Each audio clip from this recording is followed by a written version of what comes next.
दक्षिण बेल्टको दुर्गम ठाउँ यो रहेछन्।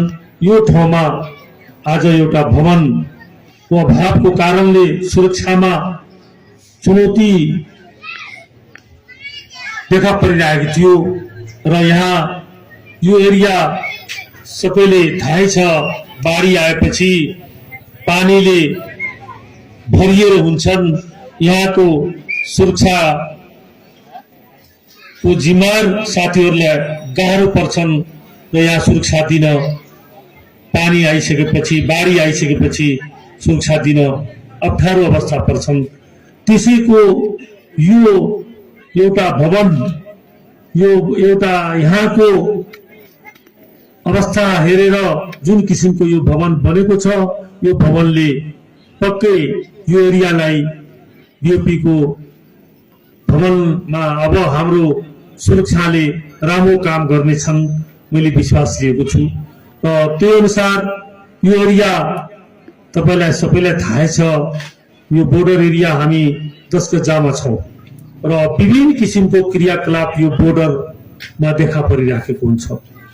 यो विभिन्न किसिमको क्रियाकलापमा आज पहिले जस्तो कारबारियाहरू पारिवारिकको कारोबार थियो, अहिले त्यो कारोबार भन्दा बृहत कारोबार लागु औषधमा भएको छ।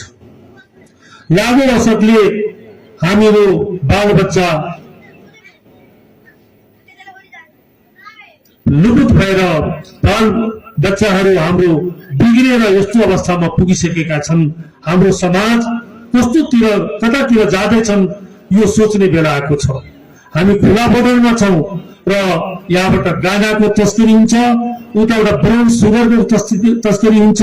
लागु औषधको विभिन्न किसिमका लागु औषधहरू यहाँबाट वारपार भइराखेको छ।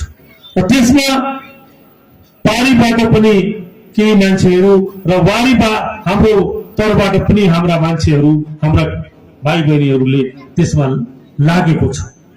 हामीले कसरी यो समाजलाई स्वच्छ बनाउने त्यतातिर हामीले सोच्ने बेला आएको छ। लागु औषधबाट हामीले कसरी आफ्नो भविष्यलाई एउटा सही ठाउँमा ल्याउन सकिन्छ भन्ने कुरामा सोच्ने बेला आएको छ। म जहिले पनि हाम्रो